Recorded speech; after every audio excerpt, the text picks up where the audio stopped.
So I'm going to call to order at 6:01 my time.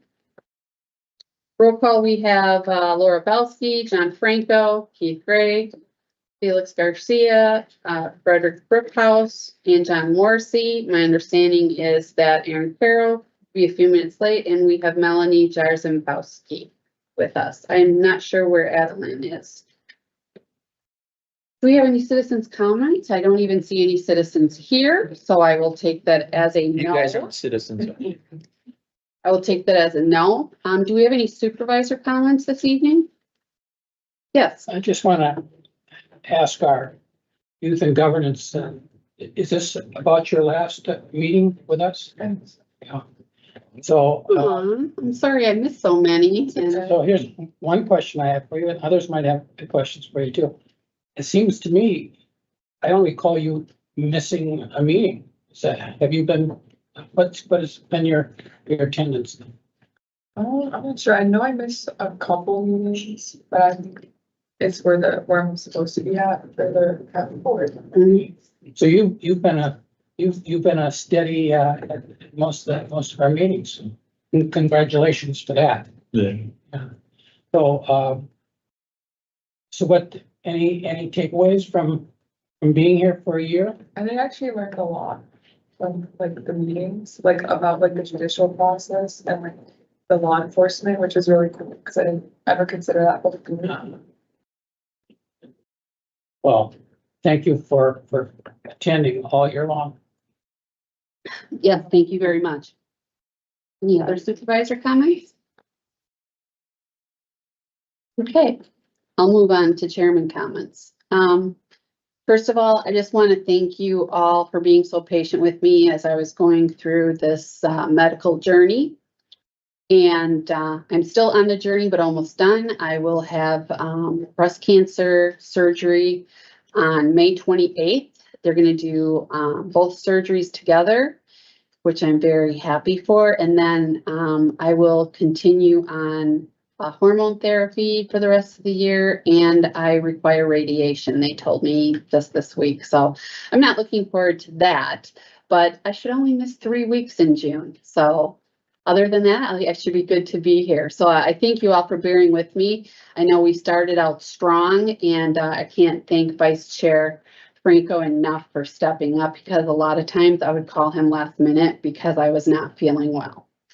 So I thank you very much for that.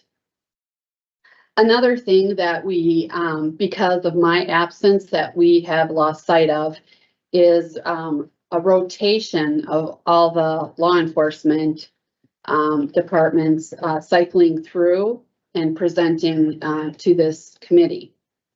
And so I had some conversations with other supervisors, and I don't want to put it all on the sheriff to have to provide a report. They all should.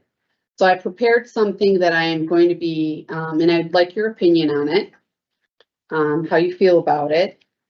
Feel very strongly about it, I will share with you. And I will be, once we had our discussion, I will send it out to Chair Uhas, County Executive Kirkman, and then all the department heads under JLEC. So effective June 2025, our JLEC will implement, or I will implement, a new reporting structure that's designed to enhance transparency, accountability, and ultimately responsiveness to the community's needs. This new report structure will provide the board, not just JLEC, with greater insight into the activities, budgetary considerations, and statistical data of key departments within the county's judicial and law enforcement sectors. So the new structure is going to be regular submission of department activity reports. And I'll be sending out emails to, like I said, everybody involved. So these comprehensive written reports, and if you need an example, just go to Public Works Committee, take a look at their reports. They'll be submitted to Brianna the Thursday prior to the agenda being posted. This deadline ensures that all committee members have ample time to review it, formulate questions, and review the information before the meeting so that we come prepared. It is not my intention to have them repeat or read the entire activity report at the meeting, only provide relevant updates from when they wrote the report. So the key to the success of this initiative is the direct engagement of department heads. It's not if they can make it. This is going to be scheduled out enough in advance that they should make arrangements for all department heads to address this body.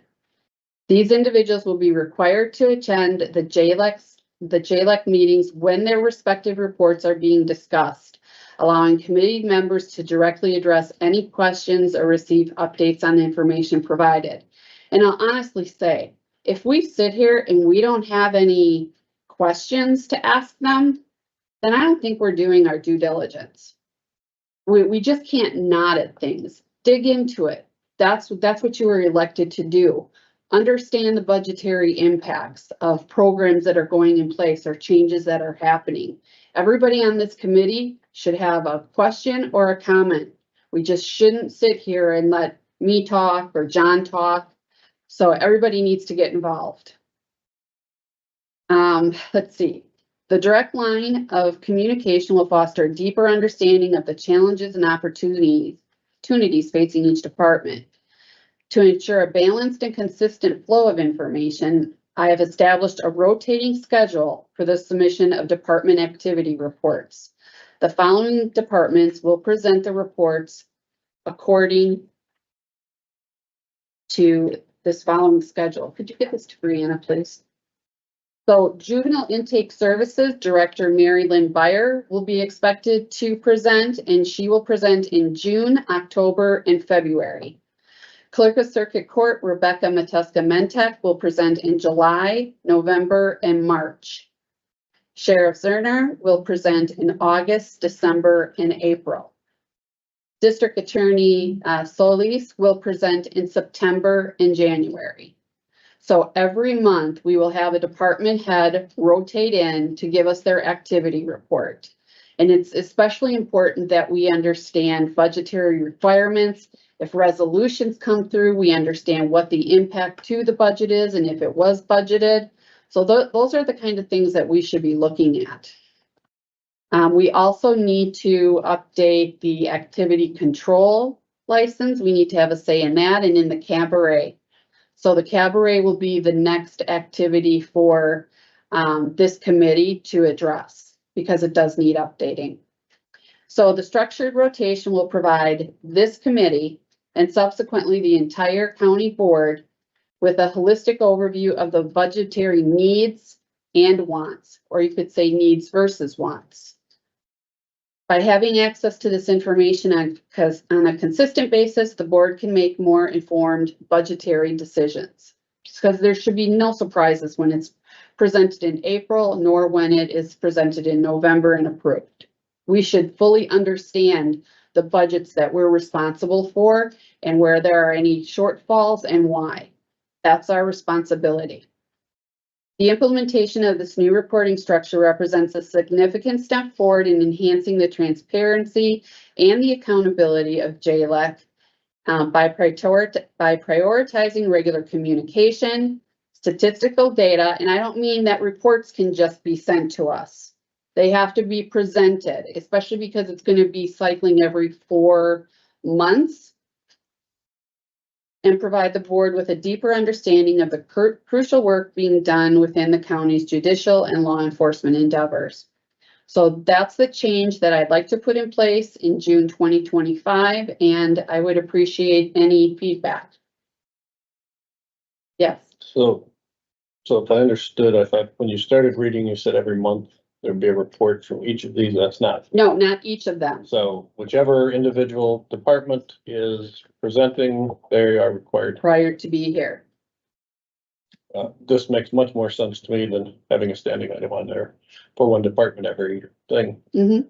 And I agree. I think we should read those reports and ask the questions so we don't sit at a budget meeting talking about why we're $3 million on. Mm-hmm. Exactly. Anybody else comments? Yes. So one department will be presenting here, right? Yes, But all the departments will still be submitting the no, monthly. no. So like juvenile intake would only create a report and present June, October, and February. The sheriff's department will now only write a written report and then present August, December, and April. So, So they're only gonna generate their report when they're gonna present. yes, yes. I think it's much fair because we do have 4 different units of law enforcement within JLUC, and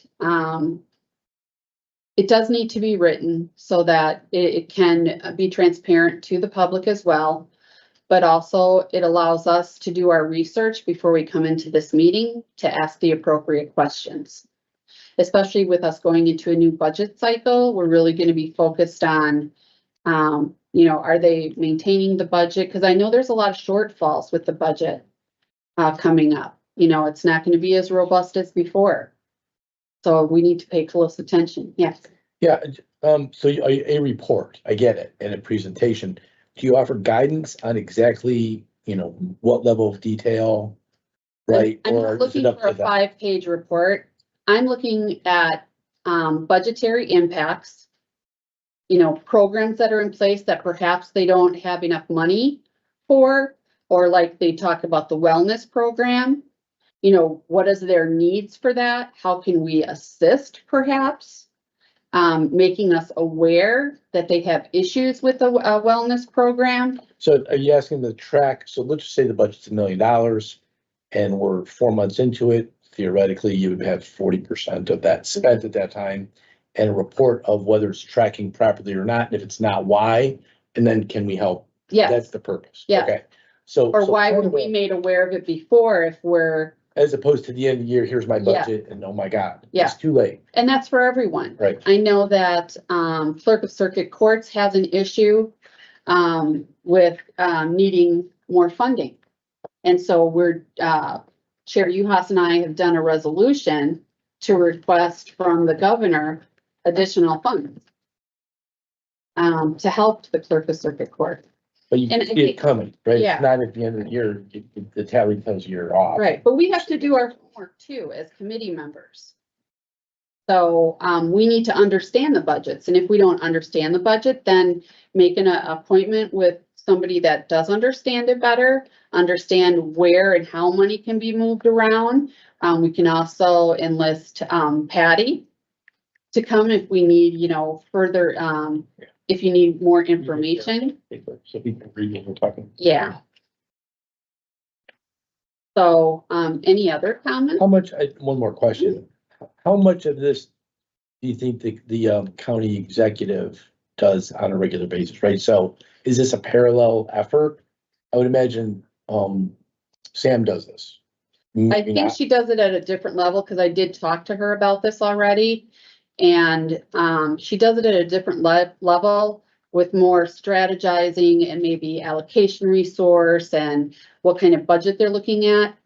We're responsible for approving the budget, so we need to understand what we're approving Yeah. I guess, and why we're approving Okay, it. yeah.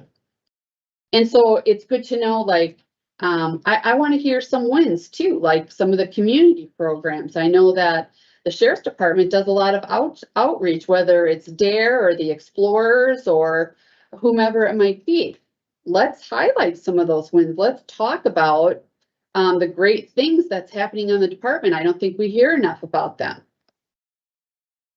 And that's why I'd like it in a report, because then it's transparent to the public as well. Okay. I think they're making great strides on the reports. But I think we need to go a little further, and whether we be supportive or ask the right questions. It's all up to us, and it's up to us to get the answers before it goes to the county board. Okay. Anyone else? But I think you're looking for more than just, we wrote 100 tickets, you're looking for staffing. So our overtime is $300,000 over budget, but we're 20 cops down.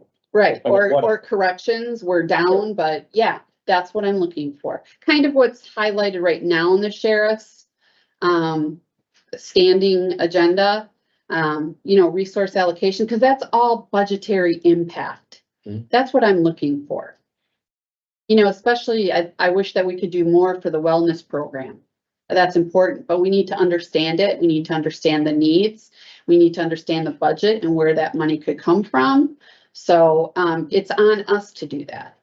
And while, we're already in May, that doesn't mean that we still don't have a lot of work until we get to next April. So And you're gonna share. I'll share this email with the entire group and then with all the departments. Okay. Aaron, have you had a chance to peruse it and have any questions? Is this your letter that you drafted? Uh-huh. Okay. Has this gone out to, Nope, I want to Tony, talk with anything? you here. okay. So I guess my question is, this is your request or desire to do this, right? To set this up, is that Yes, help? And the only thing that comes to my mind, and I guess not good, bad, or indifferent, is just as the Judiciary Law and Law Enforcement Committee goes, what is our mission or our goals? And is this in line with that, or is this, has this not just been kind of left not pursued in the as past, long as or? I've been a county board supervisor, there's really never been any structure to this meeting. It's mostly people, department heads will come in when there's something on the table for them to present. And so I'm trying to structure it more like the Public Works Committee, because I think that they do a very good job. I've been on that committee for a long time. I've been on Judiciary and Law before. I want to understand, what are their wins? What are their wants? What are their must-haves? And I don't think we ever got that before. And we would kind of go blindly into budget season. The one great thing is that the current county exec is doing the review in April, which is a very good thing. It kind of sets the tone for some of the wants that departments are looking for. But it's our job to approve the budget. It's not our job to approve staffing allocation, that kind of thing. That's all internal. But we are responsible for the budget. We are responsible to the taxpayers. And that's where our focus needs to be. And we need to ask some hard questions sometimes.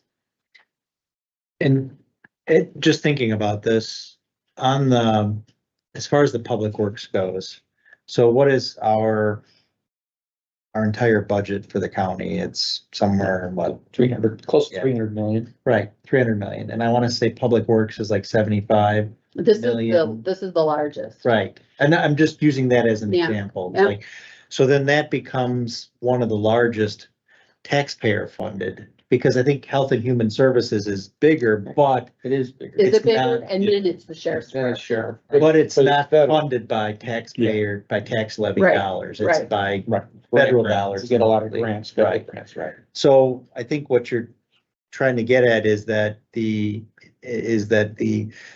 this represents one of the largest blocks, if not the largest block of levy funded. Mhm. Yeah.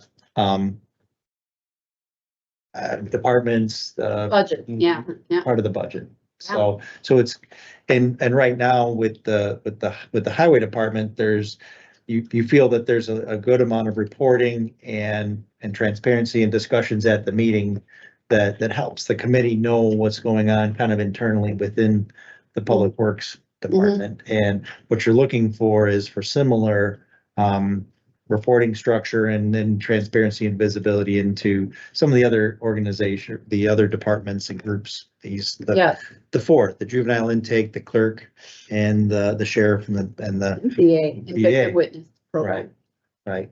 So, Right, because while the sheriff's department doesn't get a lot of grants, they do get maybe 150,000, I think.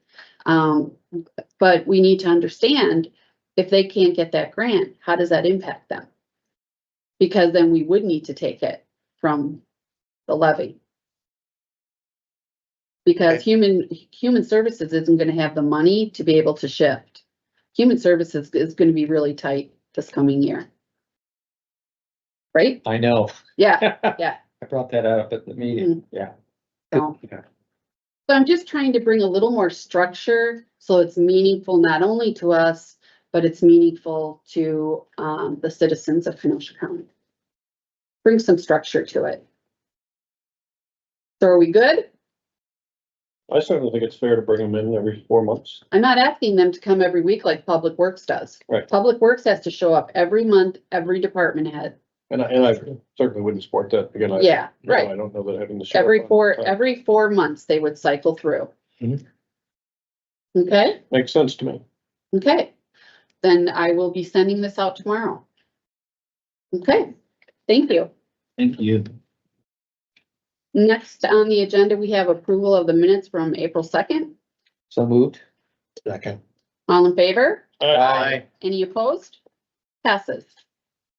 The next, we have, communication from the Human Services Department, an ordinance to amend municipal code of Kenosha County, Chapter 4, Kenosha County Sheriff's Department. Hello, Ms. Tappa. Director of Human Resources, Clara Tappa. I am representing not only my division, Sheriff's Department, but Civil Service Commission as well. So we are seeking your approval on some changes to the Civil Service Ordinance. Hopefully you have a copy of that. It's attached to the agenda. We are looking to update the ordinance to reflect the recent change that the Sheriff's Office made from the Sheriff's Department to the Sheriff's Office. So throughout the ordinance that is referenced, and we just want to update that to reflect the Sheriff's Office as opposed to the Sheriff's Department. And that's with a capital D. There are some references to department in the ordinance, lowercase d that we've left in, so it's referring to the body. Yeah. Why?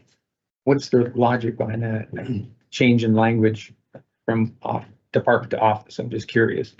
So my understanding from what I've heard represented by the sheriff is that, first of all, we were one of very few counties that weren't sheriff's office. Mhm. And the sheriff's office represents the fact that it is led by the sheriff. It is the office of the sheriff. It is his authority. So I have some questions when you're done presenting. So are you done? Then, or you still have somewhere to go? Go ahead. Yes, so there were a couple of other changes to the ordinance beyond the name, the naming convention. And those are reflected in 4.3 or 4-3 for eligibility for candidates. So we are seeking to reduce the minimum requirements for college credits for non-certified or non-certifiable candidates. So these are folks that would have to go to academy. So the minimum would be 40 credits. And the thought here is that when they go to academy, they earn 20 credits through the academy. So they would come with the prerequisite number of credits going into the academy. By the time you come out of the academy, then they would have their 60 credits required.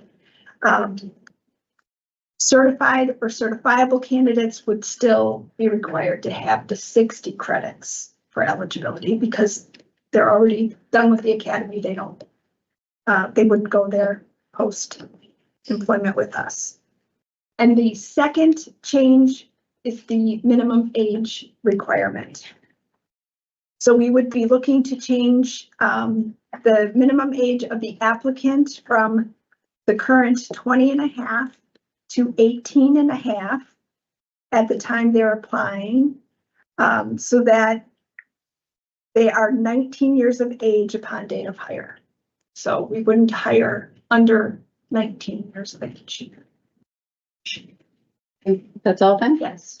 So, my question is, because everything I've looked at says department, whether it's patches on the sheriff's deputies, whether it's logo, it's on the cars, it's on paper, it's, what is the final, what is the financial impact?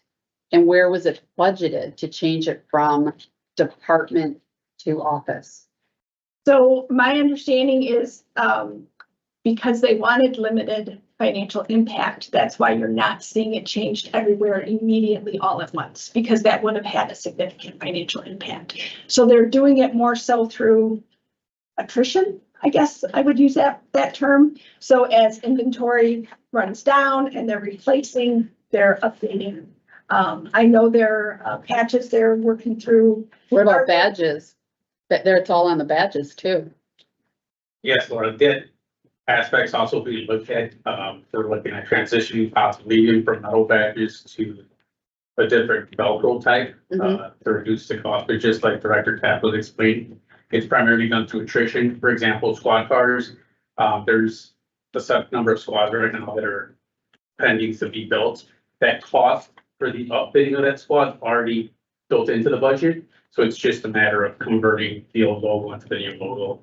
And the budgetary impact for what was requested, for this year, I believe, if I'm not mistaken, was approximately $10,000. To get certain things up and running right away. But even with forms and documentation, we're slowly making that transition over to the new logo. So, Okay. when certain supplies and stock runs out, then we'll just reorder with the new. Yeah, I'd like to keep apprised of that because it could hit us big, because what we have still 40 cars sitting, waiting to be outfitted, right? 30. 30? Sure. 30, okay. And Yeah. we're navigating through that issue right now as well. It's a little bit challenging because we've also explored outside sources that might be able to help expedite that process. But Mhm. from what I'm understanding is that even some of the other agencies here within the county that outsource that, they're having issues with that too, because there's a backup and delay, so. So what are you gonna do, like with the bomb unit, or even like snowmobiles or four-wheelers, all of that? Because that could take quite a while to transition everything, right? Correct. Okay. And it's just really kind of looking at what's a priority to update right away. And So this was, luckily with detail, sorry not to interrupt, just some of those items are not very expensive when it comes to cost. mhm. So, but yeah, we navigate through that almost on a weekly basis in our logistics section, making sure that we're keeping up to date with what needs to go up first in priority. Okay. Office, department, it's kind of like a want. I mean, we could have a new sheriff and he may want it back to department.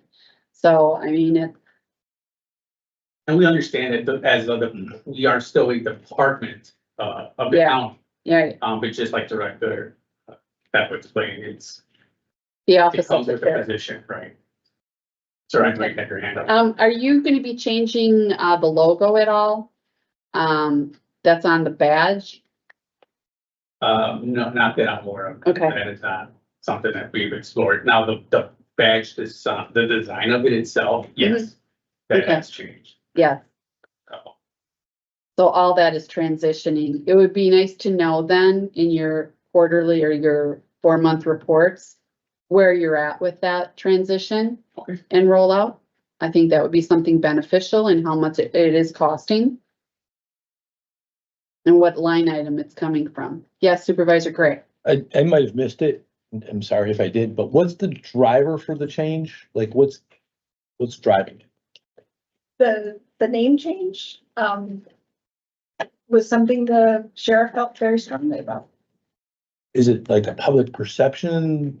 Is there confusion? I'm just not. I know he feels strongly. I guess, why does he feel strong? What's different tomorrow when it's the new He name must than it have was been today? here tonight really for this resolution. unfortunately, the sheriff and the chief are at a conference. One of them is mandated for. Maybe we should have held off then on presenting this so he could speak to it since it was his idea.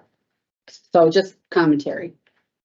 So this is, really looking to update the ordinance to reflect the change. I don't know that it's to approve the name change for the sheriff's department. I believe that's. I understand that. I understand that, but there is a budgetary implication there. Supervisor Gray, anymore? I'm not sure I got an answer. What changes the next day after the name change. They have already changed the name. Okay, So they're just working through the process of updating any kind of visible or outward reflection of that in terms of Okay. badges, Ordinances, language. papers, and then, of course, yeah, the civil service ordinance references it quite a few times, so. I'm questioning why we're doing so much work for no real perceptible change. Outside of name, And that's why it would have been good for the sheriff to been here. right? To I speak did to. just do a quick search of what the sheriff's department versus office means. Yeah. And there is some stuff that comes up from the National Sheriff's Association and stuff, but Mhm. I think it does make sense. It says the office of sheriff is not simply another department of a county. The office of the sheriff is inherent common law powers and sovereignty granted under state's constitution or state law. It's different from a county department, which derives its limited authority from whatever is delegated to it by He's a statute or by state constitutional officer, constitution. so it's, Right. It's his, Right. The use of the term department implies being a subordinate unit of government, while it's delegated by the county, but the office implies its inherent powers and independently sovereign. So I do understand, and I do kind of get, after reading that and understanding that. but it's more of a what the want than a difference need is. and understanding It's- what the budgetary It requires, does- you know. It doesn't seem that it changes any operations or the No. way we deal with it, No. right? So I get that. Seems like more of But a nothing perception. changes. Yeah. Supervisor Morrissey, you had a question? I was gonna make some of the comments actually opposite of what Supervisor Carroll did. I think it is a perception thing. And quite frankly, I think changing it to office makes it sound like it's his office and takes away the whole term based of that it's structure, that this is a department that works together in a broad team-based thing. I think changing it, again, I don't know why I changed it. I had the exact same question you did, and I don't think we got an answer to it tonight. And I guess if he can legally just change it, then you're correct. The next sheriff can come back in and change it back to department, which makes absolutely no sense. But, I think, and I wrote my notes here, the department success is a full agency made up of many roles, not just the elected sheriff. And to me, this clearly just smacks that I'm the sheriff and that's what it is. So I think it's a terrible idea to change it to that. Again, sounds like it's already been changed and Mhm. I guess that's just his prerogative. So, again, I was gonna vote against this tonight simply because I think it's a terrible idea, but if we're just updating a policy, then, again, Well, that's where we need to watch the I budget. might anyway, but, but I just wanna say, I think department signifies, the interconnectedness roles and shared responsibilities of the whole agency, the sheriff's agency, not just, and I think office implies, individual, driven kind of thing. So I think it's a terrible idea. I know that, I know I heard that the Racine sheriff has changed theirs and suggested that our sheriff change that as well, but that's on the topic. On the other changes, so why don't we just accept the LESB standards of, you can be 18 to apply, and why do we set these goals if you can't be 19? Again, chances of an 18-year-old getting hired are pretty slim to none, but, we talked throughout here of, I think it's D10, Mhm.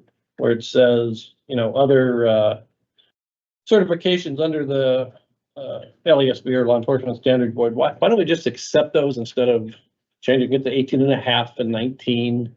Again, what is the reason why we need to do that? I mean, when it was 21, again, I wouldn't have agreed with it, but, you're saying anybody. So again, I don't know why we do that. On the 40 credits, again, Captain, correct me if I'm wrong, 'cause it's been a while. They have 5 years to get their 60 credits upon certification, right? So, again, are we eliminating somebody because they don't got their 40, but they got 20? And again, I can tell you the same thing. You come in, you go to the academy and you're on an FTO program and it's tough. But that's why LESB gave 5 years to get this. Again, I don't know what the recruitment status is right now.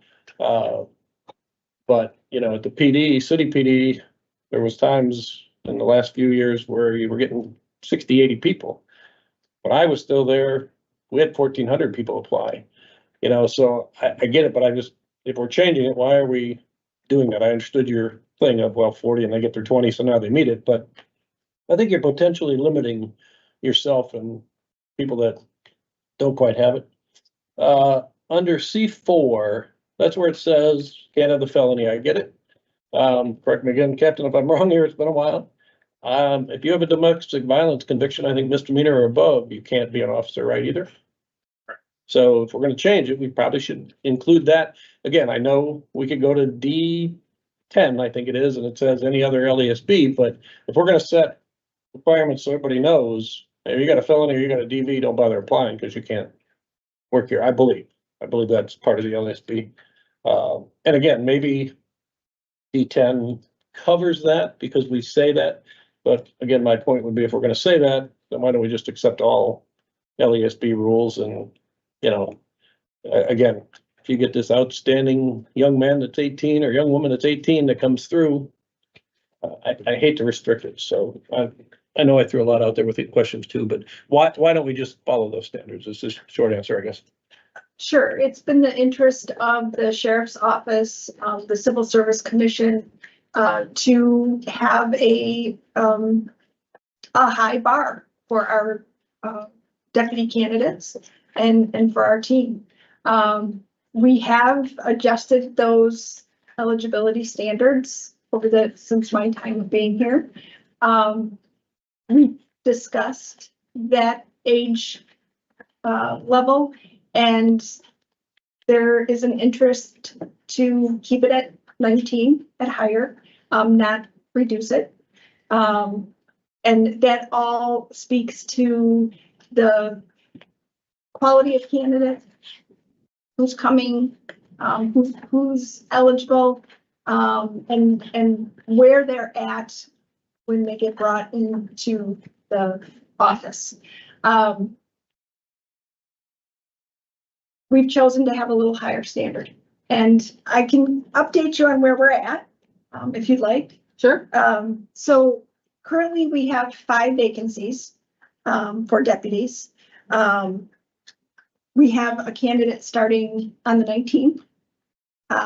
We have 3 more in pre-employment, so preparing to be hired. One of those is certified. So of those 4, 3 will be in the August Academy. Looking to hire 4 more from our current eligibility list. So we did testing in April. The Civil Service Commission next week is interviewing 9 candidates. We also have 2 certified certifiable candidates from that list, so they don't have to go through the civil service interview process. And so from that group, we'll look to fill 1 more seat in the August Academy.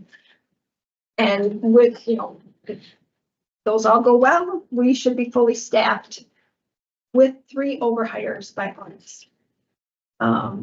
So if we're doing well, I know it market ebbs and flows, but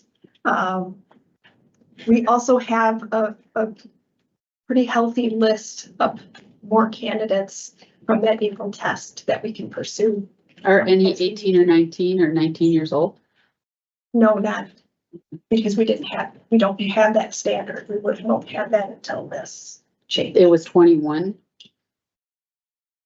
24 So, years. yeah, 20 and a half Okay, at application. cool. So I have one more question. I'll just comment on yours. I appreciate your answer. I don't necessarily agree with it. I don't think the fact that I'm 19 makes me a higher standard than somebody who's 18. If I could be 18 and much more qualified than the 19-year-old, or I could be 30 years old and much more. So and again, with the college credits, I get it, but there's a reason that the LESB said 5 years. So again, appreciate your answer. I don't agree. You're the chief examiner. So do you attend all of these interviews as well? The civil service interview? Yes. Yes, either myself or assistant director. For example, traveling next week, so that will be the Well, assistant. that was my question. I don't think the ordinance really allows for that. It says you will do. So should we change this to say, or your designee? I believe it says the chief examiner, and again, I went back and figured out that that's you, has to do this. So I was surprised that you would have to do that all yourself, but should it say, or your designee? If you would like to make that amendment, I would support that, certainly.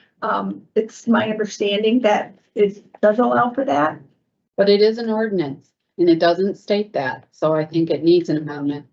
Again, I certainly can read it. It's, you find That's line number 96 and 97. So number 2, rules of Kenosha County Civil Service Commission. Mm-hmm.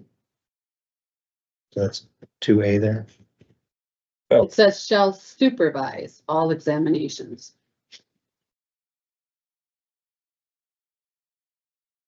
But I mean, chief examiner is mentioned on Mm-hmm. many other places too.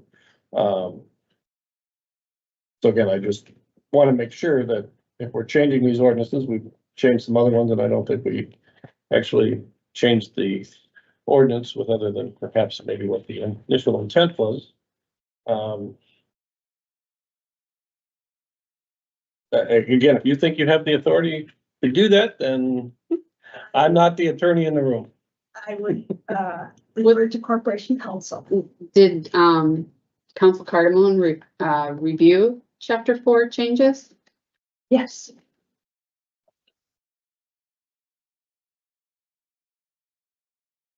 If you want to add it as an amendment, go ahead.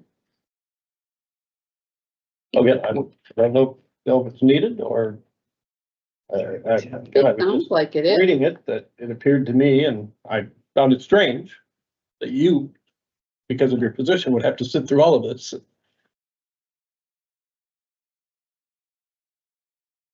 My understanding is that it's not how it is interpreted, but if, without Corporation Counsel here having addressed this specifically, I'm at a loss. Can we call them?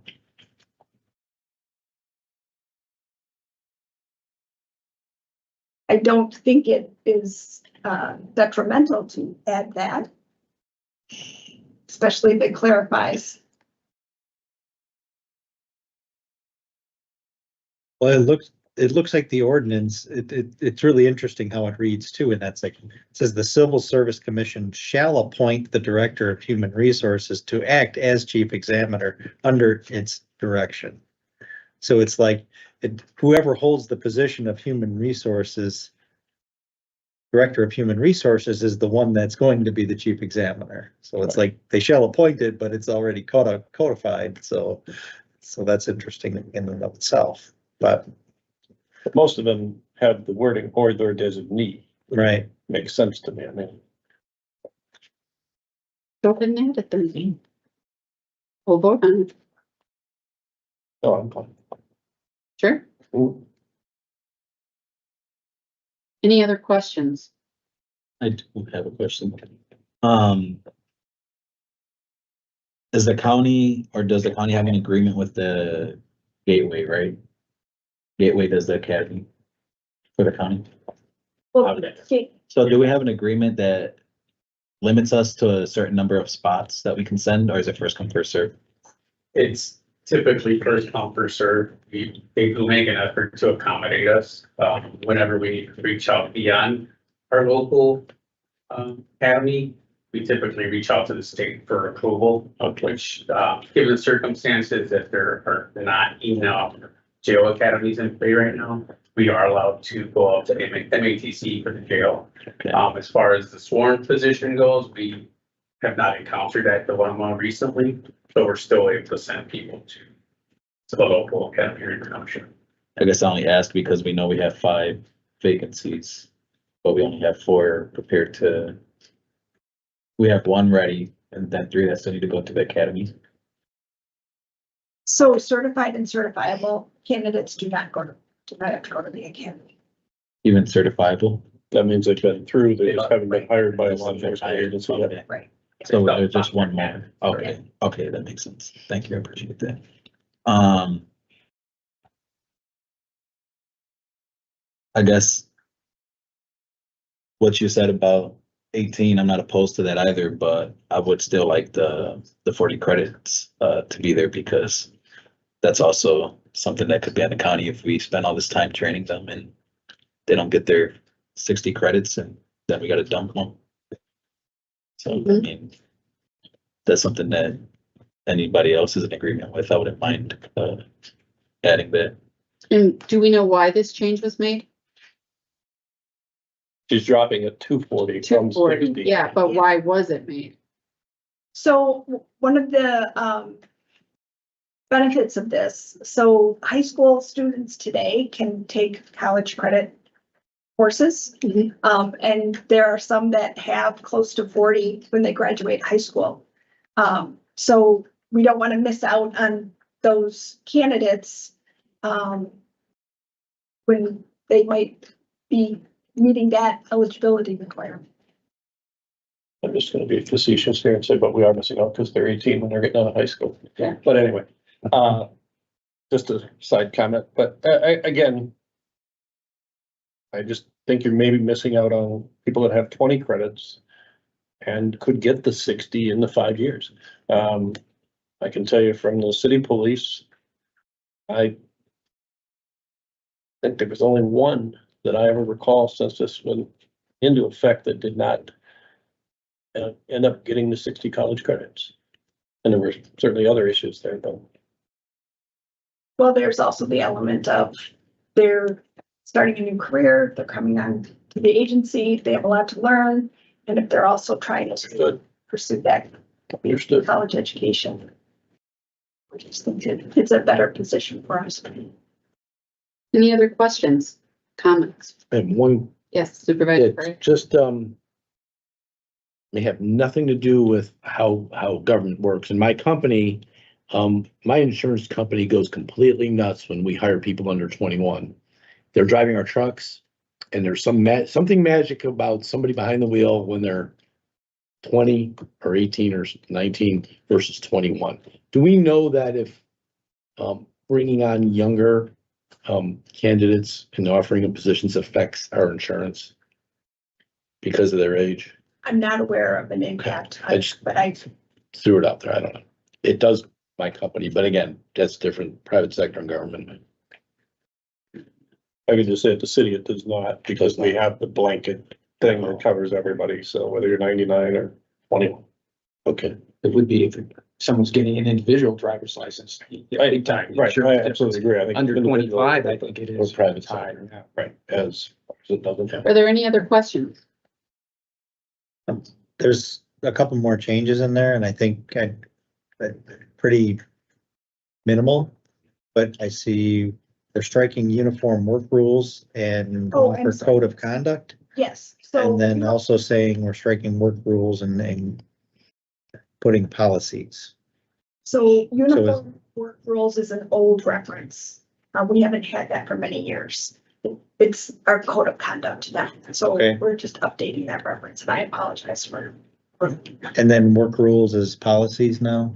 Again, work rules is an old reference. We actually had, the county had work rules, and that has gone by the wayside. In this case, or in that case, it was changed to policies because the department has policies, Okay, Lexipol policies. okay. Rules seems more firm than policies. That's why, just words. Questions on this topic, this resolution? Is there a motion to approve? Move to approve. Is there a Second. second? All those in favor? Aye. Those opposed? Aye. Okay, You think governance? youth and governance. Aye, okay. So it was approved, by all except one. Rachel. Okay, thank you very much. Thank you. I may support it on the floor. I just, at Yeah, this point, I think changing the word department to office is a terrible idea.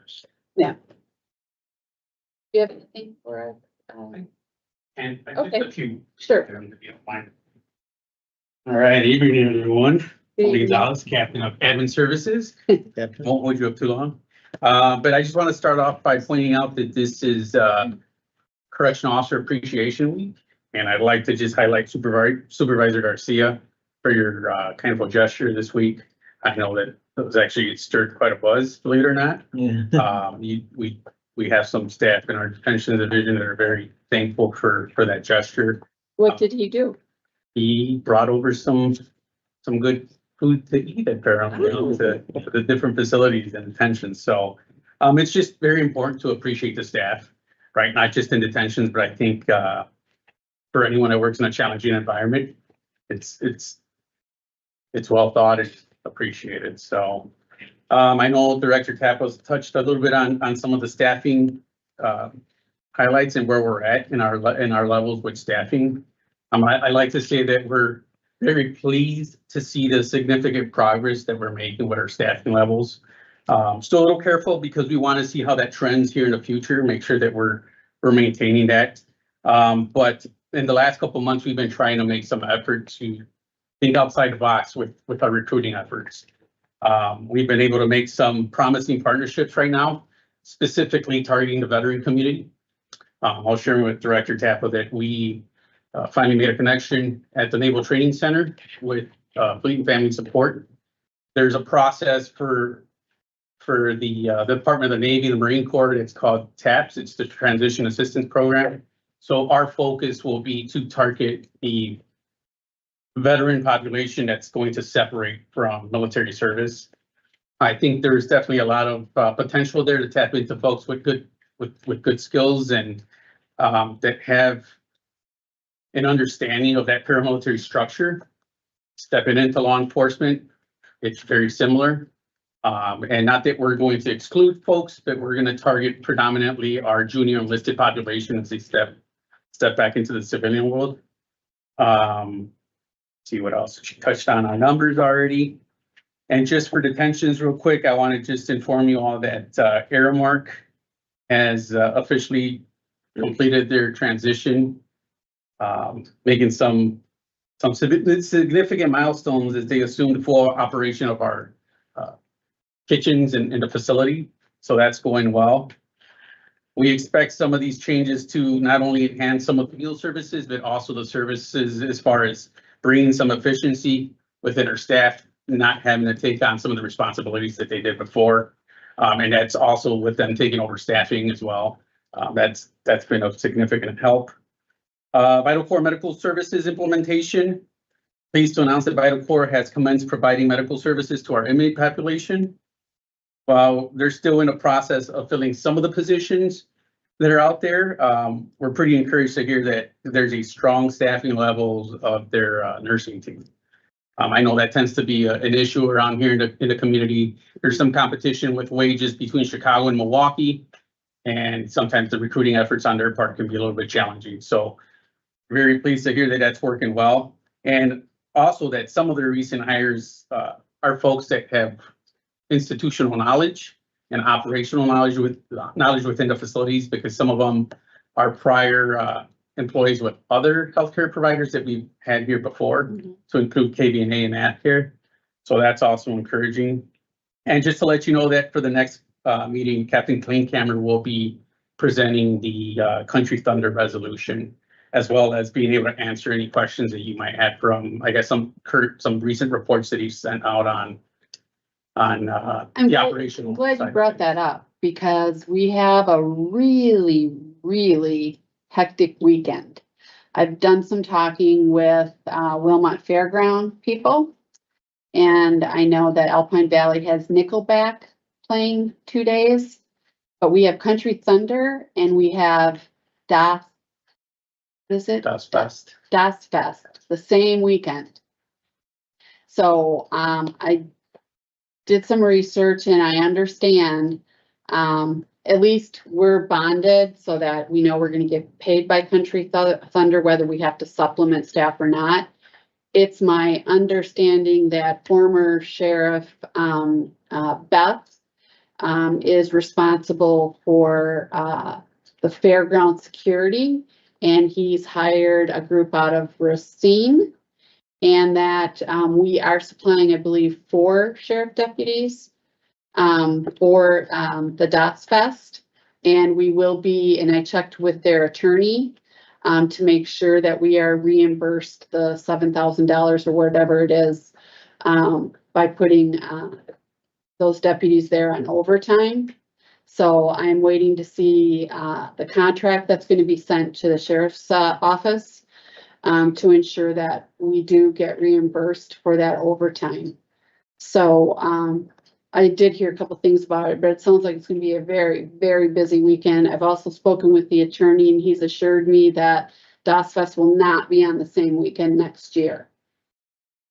So that's a good thing. So that's something to keep in mind for when the, permit comes through, permit approval. But thank you for that reminder. Absolutely. When you say permit approval, is that for DOS Fest? No, DOS Fest doesn't require any approval because they're a village. Right, right. So the village approves everything for DOS Fest. I understand you just said, keep that in mind for the permit approvals at the activity. Oh, control for the license, active, Country Thunder. for the one coming through for Country Thunder, that there is a lot going on. Right. It feels like since that's been going on for 30 years now. Mhm. I told the attorney jokingly, he may not want to have it on the same weekend as Country Thunder because it usually rains, so. Well, it's true. Yeah, it is. Right. So, but it's gonna be very busy out there, especially, being on Public Works, 158 is closed. So people, I think you're gonna see some traffic, we're gonna see some traffic issues in the county because of that. So something to keep in mind also, that should have nothing to do with approving Country Thunder's, Yeah. license, but, just something to keep in mind as a county board. I got a question. Sir, On TAP, is that a program through the military or through the TAP? county? yes, that's through the military. So it's a requirement whenever someone's gonna separate from service. I was in the Navy, so I went through the same program.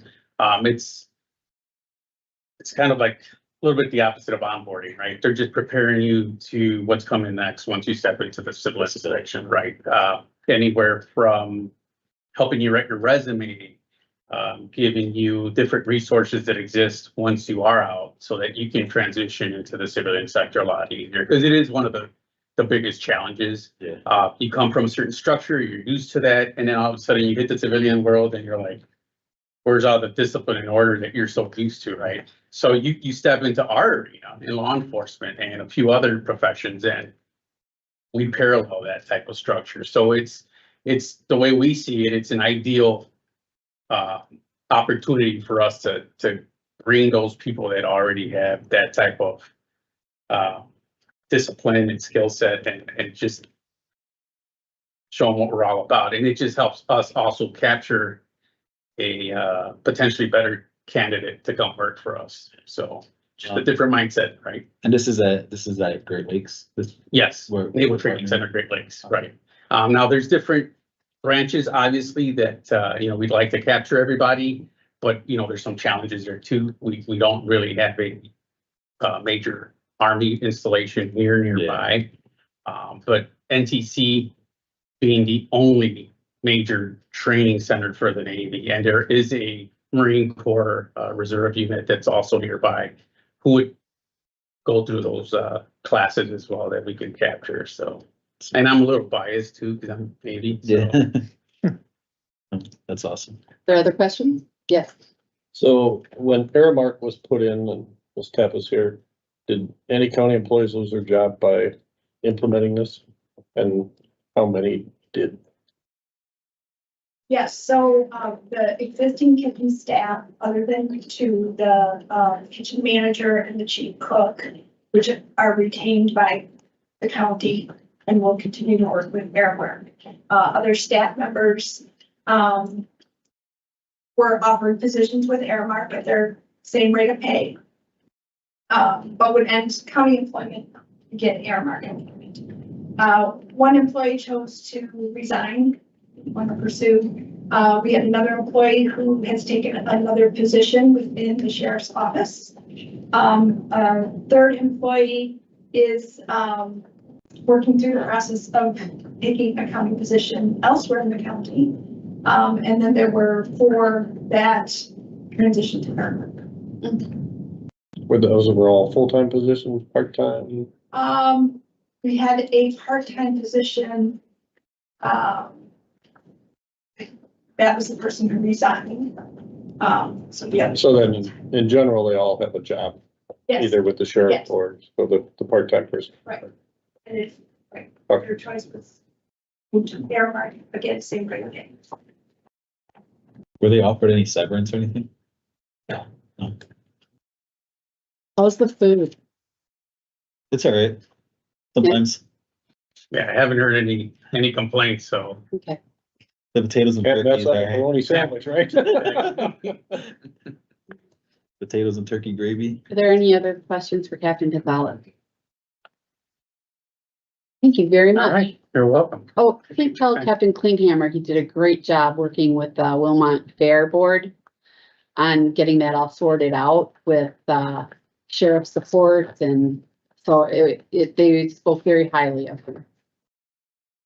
I will let them know. All right. I'll take credit for training them. Okay. There you go. All right, do we have a motion to adjourn? Boom.